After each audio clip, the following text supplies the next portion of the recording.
Moving on to the CD Projekt Red situation, they keep pandering to the modern audience, and it's pissing off their normal fan base. Earlier today, CD Projekt Red finally made their Pride Month tweet. We really need corporations to support the LGBT community. Rainbow capitalism is really the best thing ever, isn't it? Yeah, we're really against corporations, unless they pander. Then we love them. For several years, we've partnered with this campaign against homophobia, and we're doing it again this year. Check out more of our approach at cdprojectred.com/en/diversity. It's really funny when corpos and couch activists make some virtue signal slot posts like this and then say that they're against homophobia. And it's like, dude, your posts are literally making more homophobic people. You probably just made like 10,000 more. CD Projekt Red is now getting backlash and hiding comments after a post announcing that diverse teams with different experiences help create better games. Oh yeah, BlackRock definitely approves of that corporate statement. Good job, guys. And so CD Projekt Red was getting responses like, stop at the virtue signal already. This is a whole lot of text just to say, don't buy our games. I got it, I won't, geez. And then eventually, after around 1,000 responses like that, they locked the responses entirely. On top of locking the post, there's also like hundreds of hidden responses as well. It seems like at some point they gave up hiding everything and then just stopped watching the post for a while and then ultimately locked the post. I am a big believer in don't block people, don't lock replies. That is a bitch move, and it shows that you're just scared and you don't like it when your feelings are hurt. So just don't do it. I lose all respect for you if you're just sitting there blocking people and getting mad on the internet. Go fuck yourself. But now I'm going to give you guys a little bit of lore. You ready for this?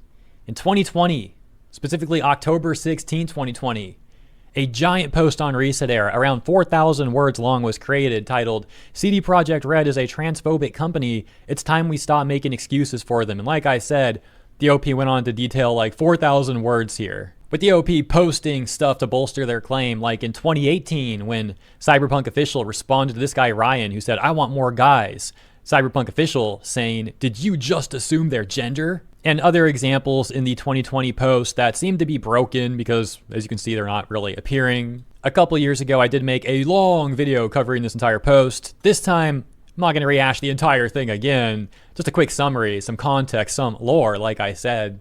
Ultimately, the ResetAir post got 144 pages of responses before being locked by the mods in 2025, though the bulk of the responses seem to have occurred between 2020 and 2023. So those claims against CD Projekt Red started in 2020. And then in 2021, CD Projekt Red started including this diversity and inclusion stuff on their website, in their corporate structure, and it all really comes off.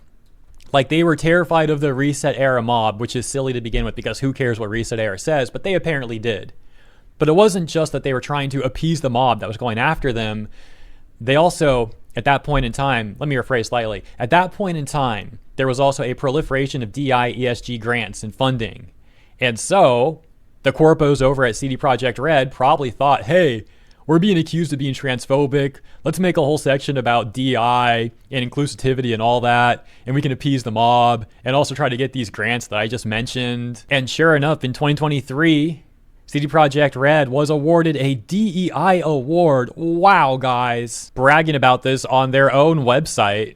Fast forward to 2026, and like I just said, they're in the news once again today because they're still pushing this stuff and people are criticizing them and they're running damage control, hiding responses, and locking the post entirely.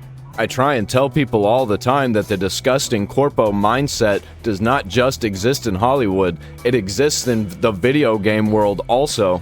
Video games are the biggest market, and when you have hundreds of $millions involved, and international investors and government funding, and activist funding and all the like, no shit that you're gonna have some evil shit going on.